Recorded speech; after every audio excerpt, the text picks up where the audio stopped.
The ACN podcast is made possible thanks to the generosity of our listeners and sponsors, including the Agile Alliance. As a nonprofit membership organization, the Agile Alliance is an excellent resource to help you along your Agile journey. To learn more about the Agile Alliance and our other sponsors, as well as how you can become a sponsor or supporter of our show, please visit acnpodcast.org for more information.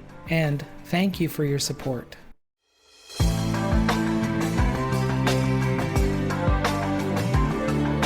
Good morning and good evening, everyone. Welcome to the Agile Community Network. This is episode 101, which is outstanding. Each month, as we get together, we have conversations about different topics. The way that the call works is I typically seed a talking point, and then we go round robin. We have a set of co-hosts with me each month that allows me to hear some great perspectives from around the world. And that includes Shauna Cullen, Diana Larson, Jorg, Sheila Eckhart, Sheila McGrath, April Mills, and Hendrik. Hendrik is unfortunately not going to be here today. He had a conflict. But also we bring into the conversation everyone who joins our monthly recording event. We're brought to you by a set of different sponsors that allow us to pay for the different systems we have. This includes the Agile Alliance, which is our title sponsor for the show, as well as a number of other companies. You can go up to the New Agility site, or if you go to acnpodcast.org, that will take you to the New Agility site where you can click on the different companies. Please go visit them, give them your support, tell them that you learned about us, learned about them through the ACN. That would be absolutely excellent. So, Cicada Organizational Agility, DianaLarson.com, Engine for Change, New Agility, who is the producer of the show, as well as the Agile Alliance. And I'd also like to thank all the supporting members of New Agility, the people who went up and joined that organization. And that also helps us to bring the podcast as well, and really greatly appreciate it. If this is your first time, I already gave sort of the guardrail on don't try to go sell stuff. But the main thing is let's have fun. Let's get together and share ideas and thoughts. There's no right or wrong answer. If you're new to Agile, still want to hear that perspective. If you've been doing it for a long period of time, would love to hear that as well. I did have a comment that was on the last survey, because there's a survey that goes out after the podcast. And that was about the shift to the Agile Community Network. One individual said, "Oh, I'm sad that this is not just about coaches anymore." I believe that everyone's a coach. You coach everyone at work through either teaching or showing them how to do something. We're not losing the focus of talking coaches to coaches here. The reason why we chose to move it to the community space is that we want to offer a non-biased view of Agile practices that spans the entire community. The entire community is welcome here. For the person who made the comment, just know that we're not pivoting away from coaches, not at all, because most of us are coaches. So let's get on with today's topic. LinkedIn yesterday, I was looking at different ideas that we could talk about today. I'm not sure if you guys know this, but I typically spring the questions on people 24 hours in advance or even 5 minutes in advance. And the reason for it is I don't want people to go off and research it for a big, long period of time. I just want to hear people's perspectives. So as I was going through LinkedIn, there was this diagram called the Overton window. And I thought this was an interesting model that we could potentially overlay where Agile is within your companies. And just to share an example of this, back when we first started doing Agile in 2003, and that was my first exposure to it, we had some very strict policies on waterfall. Straight smack dab in the middle was thou shalt practice waterfall. And to come in and say, we're thinking about doing Agile practices, we didn't have the freedom to do that. We were a less free system at the time because of these policies. It was just unthinkable to bring in this thing called Agile within this Fortune. Over time, as the practices were done under the table, great results were coming from it. People started asking, what are you doing differently? And eventually, the radicalness of the ideas we said were practicing Agile XP practices as well as we're practicing Scrum. And it was still kind of in that cross window of radical and unthinkable. but slowly it gained acceptance. And then basically it went up the ladder to where it became popular. What it never became, at least in my company that I started off with, it never became policy. It never became, a written document that said, thou shall do agile within the business. And I think a lot of companies that practiced agile found that it wasn't fitting the models they picked. Maybe they did safe or less or some framework, tried to do it out of the box, and it just didn't fit their company. In those cases, going from acceptable, it became, for some companies, unthinkable. I can also say the same thing with agile coaches as a role.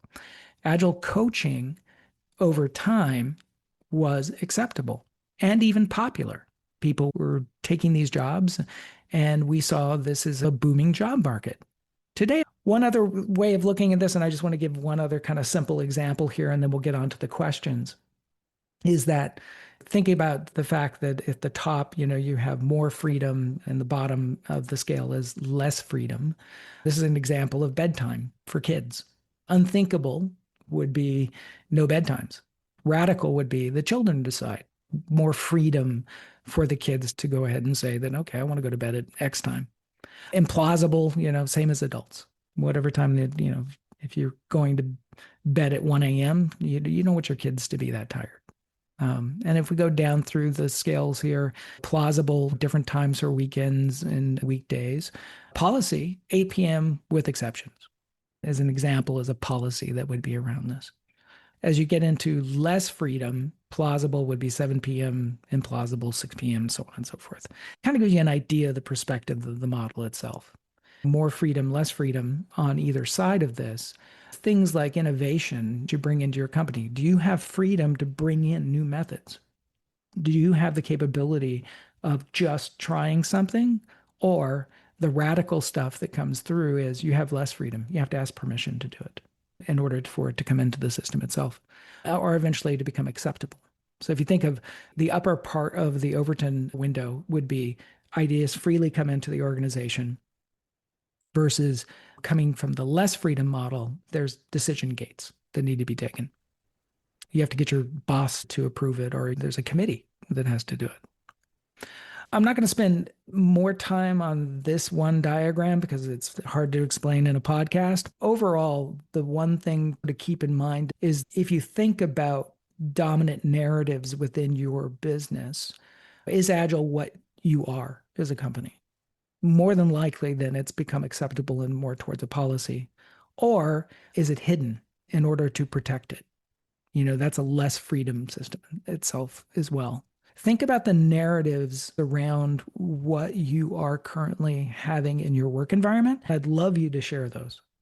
So, for the questions, what is plausible within your current view of how Agile fits within your organization? The second one is what implausible or radical or unthinkable?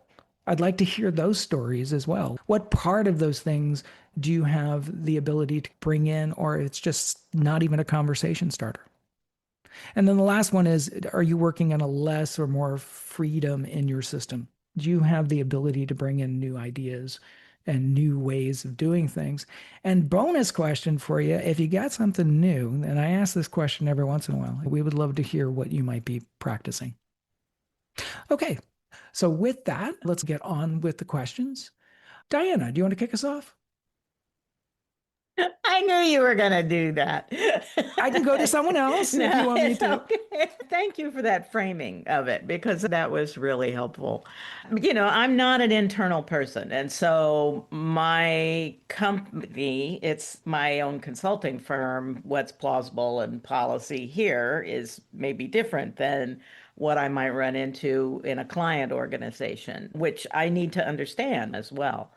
That's a really helpful way of thinking about this. I've been mostly hearing about it in politics, so I had to take a moment to shift my thinking about this.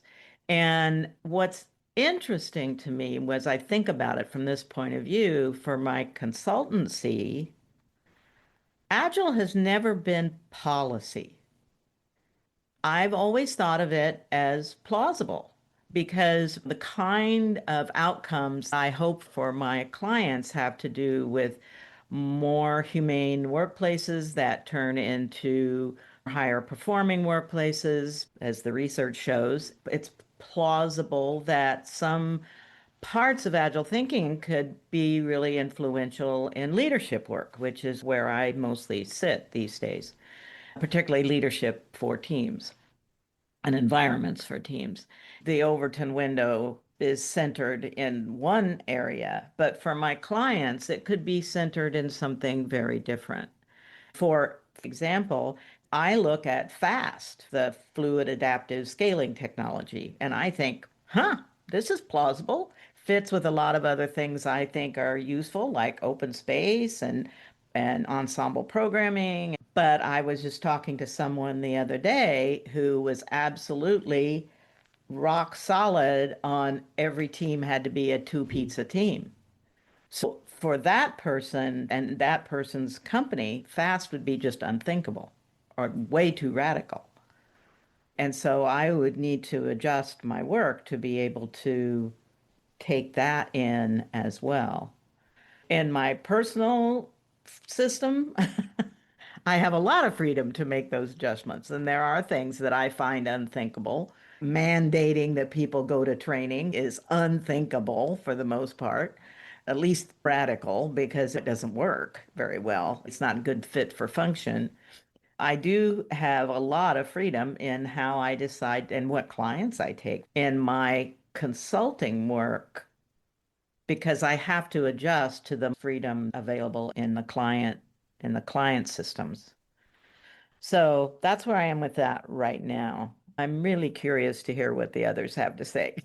It does sound like, at least from your consulting, you size up your businesses based on the level of Openness. So I like the term plausible. Are they even open to thinking about doing things in a different way? Have things gotten so bad, or are they so aspirational that they are willing to consider new ideas?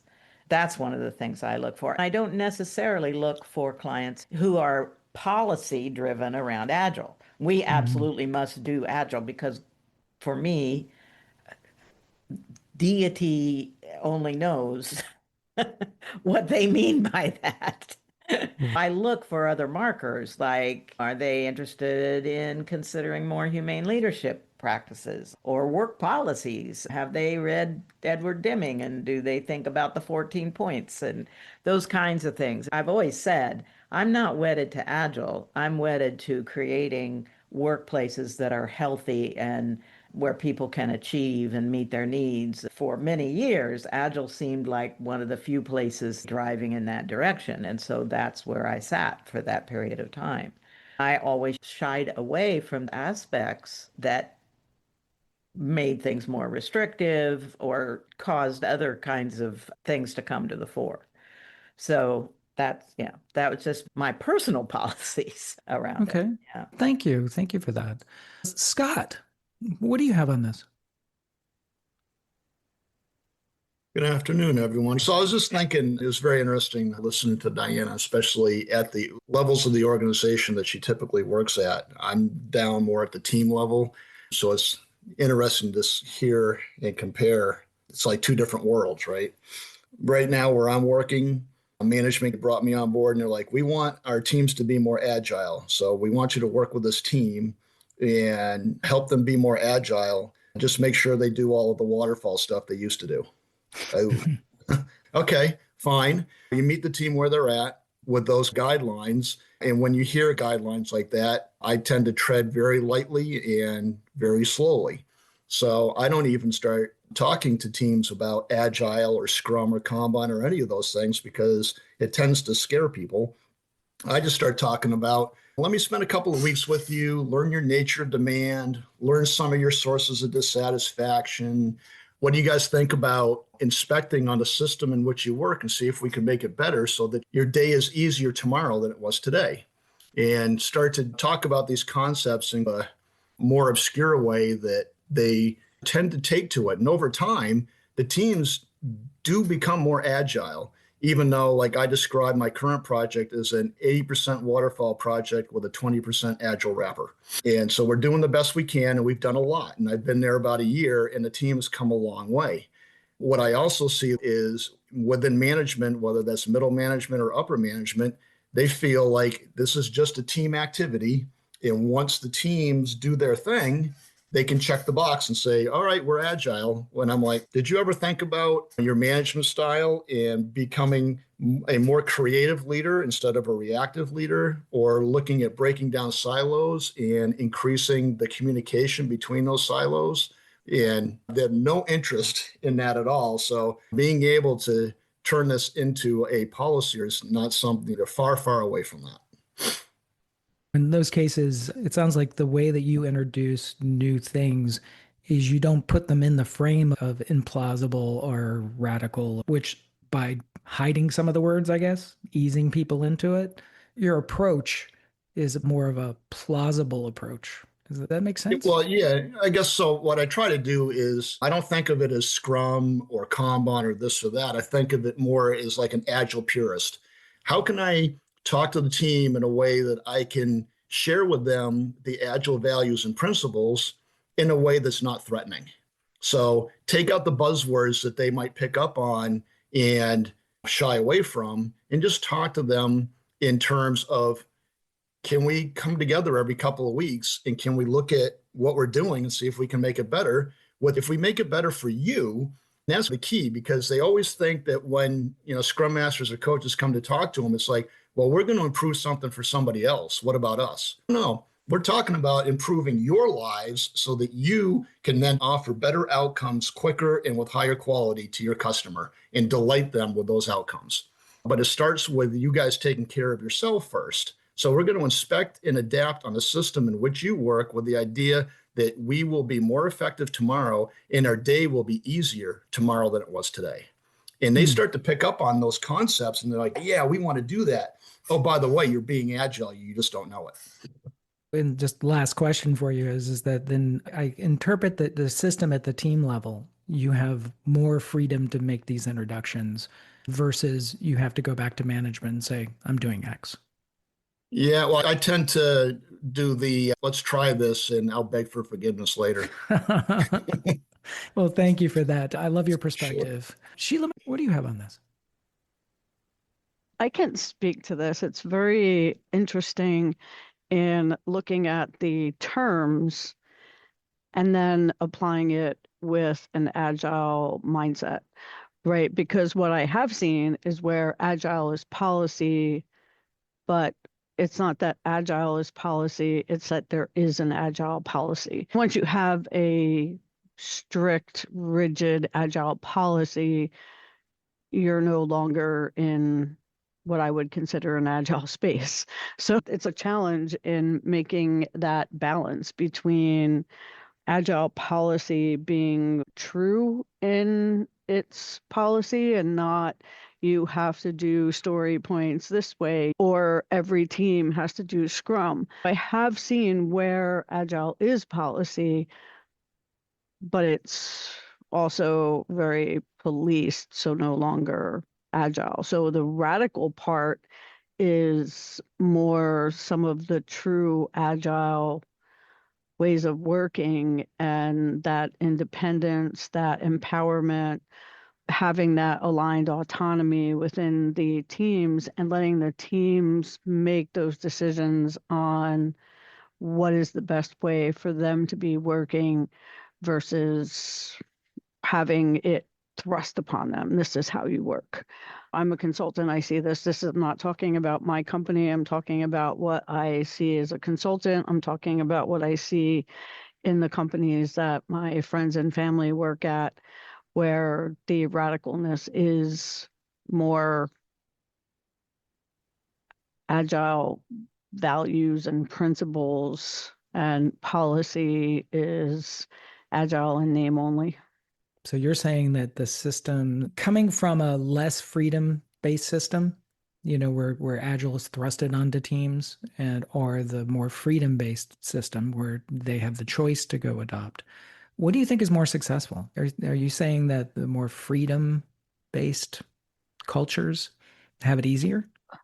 Yeah, I think there's a balance that needs to be there. I think you need just enough process that you give to people as, we're moving in this direction. This is how we want to work, and having just enough of that for your alignment, for transparency, to have a good level of collaboration. But that process shouldn't erode teams' autonomy and ability to determine how they make those new ways of working work for them. That makes a lot of sense. In a transformation, you are thrusting, we're going to move to an agile way of working. People have to learn new things and change, but you need to give them freedom to experiment so they can see what makes them the highest performing. If you're saying agile is policy, it has to be more fluid, and each area needs to be able to define how it works for them. You want that freedom. Yeah, that makes a lot of sense. Thank you. Dylan, what do you have on this?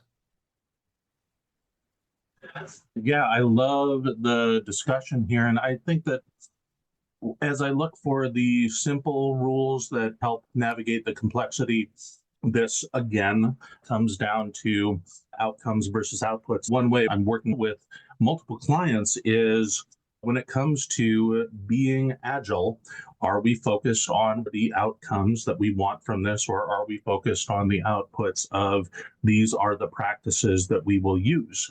And unsurprisingly, we are doing these things and can check the box is easier to get to a box checking point on, and yet gives less tangible improvement than looking at the outcomes, much like talking with our business partners and saying, what will be different in the world when we deliver this feature?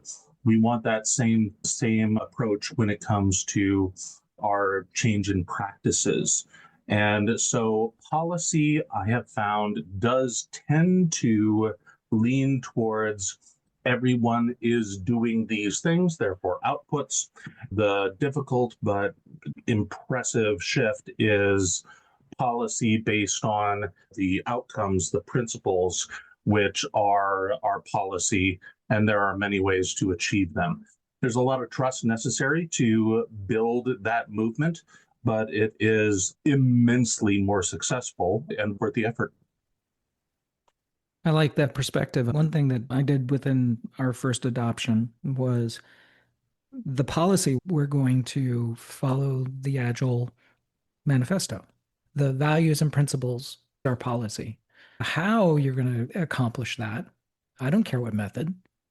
Management should be talking with the developers daily. I don't care where that's done at.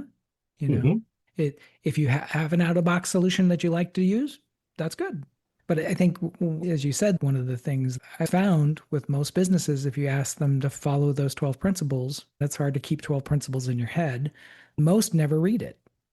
If you ask them if it's easy or hard to do that in your company, if half of them are hard or impossible to do, it's going to be pretty hard to do Agile within your teams. So I like your perspective. One other thing you did, you talked about curiosity as a metric. And I'm curious, how do you measure it? How do you measure curiosity?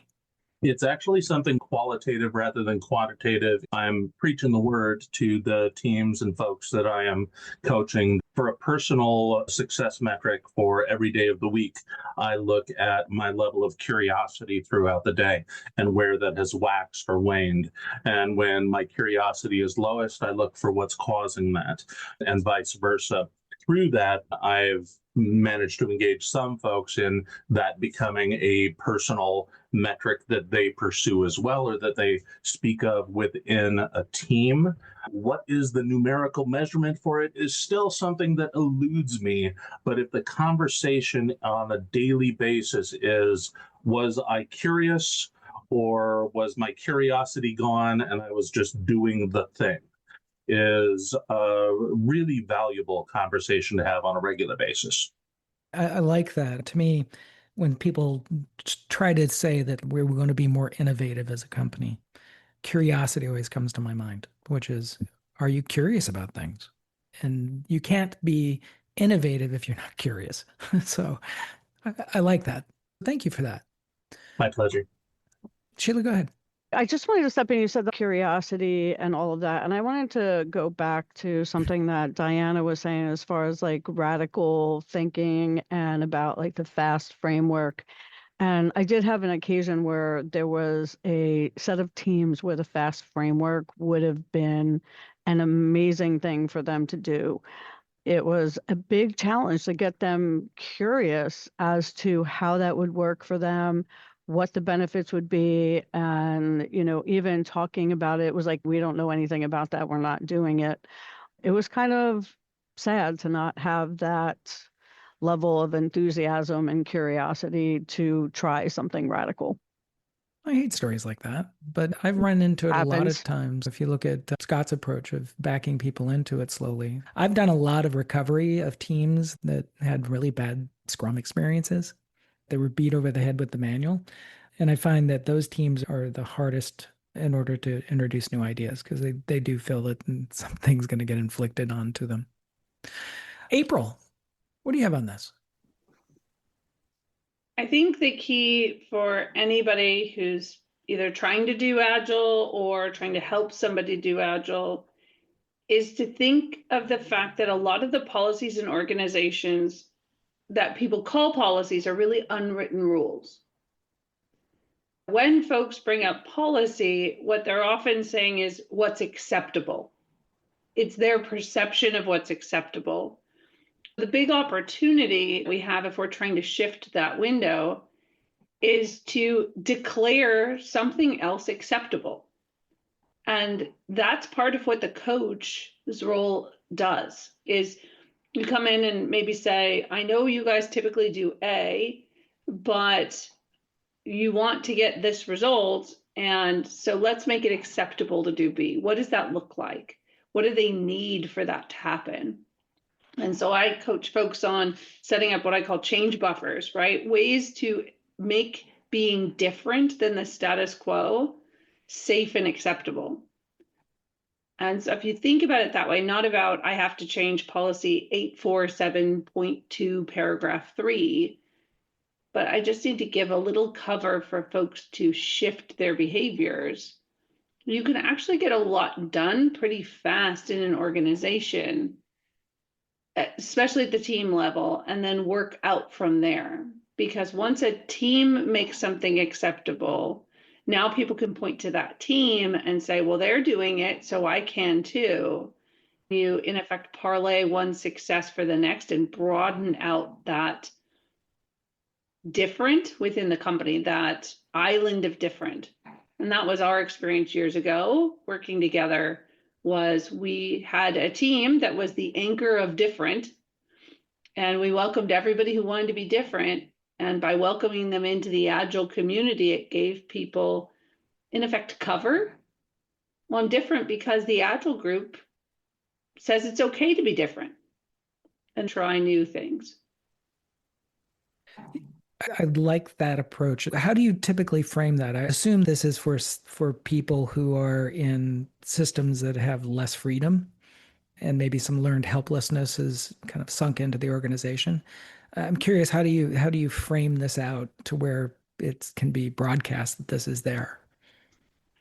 Well, the simplest way is just to introduce people to, as you mentioned, learned helplessness. The antidote to learned helplessness is showing people their agency 50 times is the number that the research says, and helping them use their agency 50 times so they regain that sense of self and agency. The way I do it working with folks is we make as many small changes as possible, as fast as possible, that they can own, control, and decide. So they, in effect, wake up the muscles for choosing to be different. And then we move on from there. So often I meet people who are like, I need my entire organization to be Agile or I can't do anything. And that's what keeps them stuck. We can just think about it even without going to the level of Agile, just basic coding practices. I'm sure many of you have talked to folks who don't improve their coding practices because it's not policy to improve their coding practices. And if you wait for the corporation, the leader, to declare thou shalt do this in your code before you improve, you stay stuck a very long time. So 50 times is what the research says, but you don't have to do it like once a month for 50 months. Chances are good you could figure out a way to build 50 chances, like doing 50 sit-ups, into one day if you really want to go as fast as possible. And that's on average, right? thank you for that. Dylan, your hand went up. Do you have a follow on this? I do, and I love the thoughts this is prompting, because I'm thinking about, for myself as a person, my own particular bias. What is a policy is not viewed as a positive. What is policy is generally, I have a bias towards viewing it as an adversary or a blocker to progress. And while I think that's not how everyone thinks, I think the sizable portion of folks in our realm view policy as suspicious and to be engaged with as much as you have to and as little as possible. This is a question I have in my head now. How might I influence policy in a way where it not only raises the right or positive or healthy patterns, but it engages the people who live within the policy in a positive way, as opposed to being one more thing to do as little of as possible to succeed in your work. It took a whole left turn for me, and I really appreciate that y'all are helping me think a little deeper. Yeah, what we ended up doing was that we started to come into two concepts. Policies were the hard, fast rules that could save somebody from physical harm, and the other ones we tend to put into guidelines. And Nice. guidelines to people that, we would like you to follow, but it's not policy. If you're in an organization that is heavily policy focused, leverage policy to get the results you want. I was in a government organization, and there was a policy around prioritization for the health or child care center. In the policy, it said, if you'd like a different priority system, apply and ask this group. Citing the policy by number and chapter, we said we'd like a different prioritization and we'd like it approved, and we got it approved. And a lot of people were shocked. How dare you change this prioritization? And we used the policy to get the results we wanted and reinforce it. So I think sometimes we tend to think if the policy doesn't go our way, we have to just live with it. But you can actually wield policies in an organization to carve out the space you want, or ask for an exemption and put that into the policy. This group is exempt, or this type of work is exempt, versus trying to shift the entire organization over to. I've used all of those to reinforce the allowance for a new normal within a stuck system. Thank you for that. Sheila McGrath, what do you have? The first thing I want to say is waterfall wasn't a monolith either. You have different models, different approaches, and some of the differences come from a need for predictability for people and systems outside of the immediate, that you need to be able to work with upstream and downstream and with client organizations and suppliers. So there is always some need for structure. Agile isn't one thing either. It's a bunch of different frameworks, and they're not mutually exclusive, and it's not a one size fits all. If you turn it into a one size fits all, you're not Agile. I think there's a difference too in what you can and what's realistic and even effective to do based on the type of organization and the size of the organization. In a startup, you usually have a lot of freedom and a little bit of structure. In a large corporation, you have to have a certain level of structure because you're representing the organization to the rest of the world. And you need to be doing things with some consistency. Otherwise, that whole herding cats metaphor really becomes very true because you're getting in each other's way. I've seen large corporations get a certain amount of agility simply by creating a subsidiary that's not in the same location and then it has a lot more freedom than the larger organization. It's not exactly the same as a startup, but it's kind of similar. And that can be very effective in being able to come up with the next big thing, because once you've got something that's you're just tweaking a little bit, the structure works fine. But if you're trying to do something creative, you need that flexibility and you need to be able to fail. So being in a subsidiary that's got freedom can actually work very effectively. I've also gone into organizations where people had been burned by some version of Agile in the past. So they hate Agile. Don't talk to me about Agile. And I've still been able to introduce things that were Agile. You just don't use that word. If that word is a hot button for people, you just bring up the idea and say, hey, have we tried this? What would happen if we did? And see where it goes from there.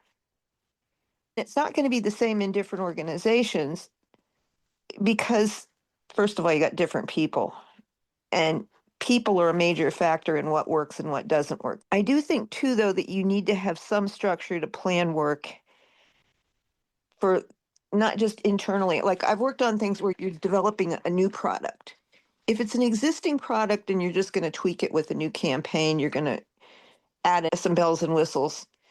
It's an exact date to deliver it. If you're trying to bring something out that's truly innovative, then you need to have some kind of a timeline of how do we get people accustomed to this idea? How do we introduce it? How do we get some buzz going for it? When we don't exactly know what it is, I remember working on one system that only took 26 hours a day to run. Obviously, that wasn't ready to go to market. But we also needed to know if the company was going to stay in business, we needed to have some kind of a window of when do we think we can bring it to market if it's not going to fail altogether, and what's realistic as far as what we do in a campaign. What can we promise people? You need to have some structure. You can't just say you'll get it when you get it. So there's sort of a middle ground there. And also, I know in a number of organizations, I've experienced that if you're working with physical products, you have to have a little more flexibility in a different way than Agile. So like Kanban can work better, which now that's kind of been adapted into Agile, I think, in a lot of people's minds, but it really started out as something separate. Even in the same program, some teams working with old mainframe systems, they're still doing some version of waterfall, because with mainframes, a lot of times when you want to make a change, it's sort of like turning a battleship. It's not going to happen real fast. So you have to have an idea where you're going, where you want to get to before you start, or you're going to wind up in some place that's useless. And you're going to have other people that are dealing with things like infrastructure that, well, is the infrastructure, do we have the pieces to build the infrastructure? If we don't, when will we get them? I've been in a position where someone came to me and said, okay, we finished what you were working on, and now we want to work on the next thing. They'd taken all of my hardware and thrown it into production. And I had to say, I don't know. I'll have to see if anything's back ordered and how quickly I can build the thing that we're going to use to develop the software. So it's not a one size fits all in any way, shape, or form. But I think you get more flexibility. I've always liked working in startups because you get more flexibility in a startup. You're more likely to be able to get away with saying, oh, I need this. Therefore, if I've got purchasing power, I'm going to order it.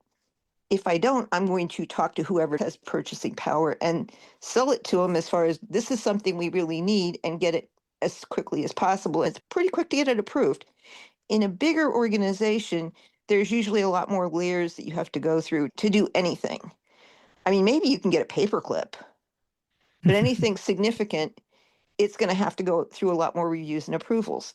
And that's where, again, I've seen in a subsidiary, a lot of times they take some of those, I guess it's like training wheels off, and you have a little more flexibility, which gives you more freedom to actually produce something new and innovative. I have no disagreement with that. I've seen that with smaller companies. As long as they don't have a, I don't know, overbearing founder. They tend to be able to get more done. Jorg, your hand went up. What do you have? Just to share a few thoughts on policy and surrounding things, I think you really need to look at the different layers of a company, different parts, different, sometimes even locations. So like something might be absolutely unthinkable in one place, like the top management, which is pretty easy to do and sometimes even common practice on the shop floor. Sometimes it's just openly talking to each other and telling the truth. There's a lot of balance to strike, and it's really hard to say, this is where I'm at in the entire company. That's one thing I try to start with the teams. I tell them where we are now today, I want to do something different to get the dynamic into this and allow this change. What I've seen with some really smart teams is they start out to tear down a lot of policies and ignore them as much as they can. And then they start to build their new ones and say, this is how we want to behave. The big difference is they're normally pretty strong on the why. Why are we doing it this way? Adding this explanation, again, allows them to, every time they come by using it, to do some kind of fast learning and saying, are we still using it in the right way, or are we blocking ourselves? Then you get an agile way to work with the policies and sometimes change them and sometimes ignore them again. So that depends on the company. Sometimes formally changing is a long way. So you do that much more seldom than you adjust. And again, that is just the openness. As April said, give them autonomy and let them practice in small chunks again and again. Then they will notice that most people around them are not smarter. If somebody sets a policy and he doesn't have more experience, more knowledge, and actually more practice on this, this is a big thing to challenge and improve. And the other way, I learned it from you, Ray, is very simple. If it's not forbidden, why not do it? This is really helpful as a mindset. And you don't even need to prepare to apologize, because then you already assume failure. You have a good intention, just go do it. Yeah, that's absolutely true. I think there's been many a time that I've walked into situations where people say that we can't do that because of X, and it really doesn't exist. That's not true. Success is sexy. Before you start talking, try to do an example, experiment, show that what you're explaining works. Then people start to listen with a totally different ear. I fully agree with that. And what we found by keeping it hidden was the success. How'd you do it? And then we told them, yeah, then it was the beg for forgiveness. Dennis, are you there? Yeah, I'm here, Ray. One of the things that I'm thinking about, I was an early reader of Craig Larman's books on scaling Agile, and working for a big company like I was at the time, it was very useful. And I actually learned something important from that besides the Agile principles itself. People like to have rules or at least guidance to say, am I doing it right? And a lot of people put these things in the form of do's and don'ts, which kind of helps the learning process, but then it stifles the learning process because you don't explore. Craig, in his book, he has 2 books, reread them, and he talks about things in terms of try and avoid. He has a summary at the end of each chapter. These things try, these things avoid. Doesn't mean that you can't do the ones that say avoid, but it's something like caution, make sure that you're using it in the right situation. Now, I'm not saying that you have to use Craig's list of try and avoid, but maybe what you should do as a coach or as a team leader is to say, let's come up with our own list of try and avoid things and not turn things into do's and don'ts. I like that. That's a good perspective. That's probably, if you do team working agreements, that's a good place to brainstorm those. I like that a lot. Thank you, Dennis, for that perspective. We are at the top of the hour. This hour went by quick. I was always wondering when I pick a topic whether we were going to fill in the whole gap or I'd have to go pull a backup slide that says, "Oh, let's fill in some time." But this one got people's interest. I really enjoyed hearing everyone's perspective. Our next live event is going to be on Friday, June 27th. That'll be the middle of winter for some of you and middle of our summer for people over here on the northern side of the world. I hope you have a great month. You're always welcome to go up to acnpodcast.org if you're new to listening to this, or this is your first exposure to the ACN podcast. All of the episodes are there. You can go back through time. There's over 100 hours. I do not expect everyone to go and listen to over 100. That's kind of weird, though, to think about. Just there's so much content and so much knowledge that's in there. I've got to come up with a way of distilling that a little bit better than people having to go through the entire hour. But anyway, I want to thank everyone again, and I want to thank my co-hosts as always. You guys are brilliant. You guys could reach out to them there. Join them on LinkedIn, or if you have something going on in your business that you think you can use their expertise. Some of them are freelancers. Pull them in.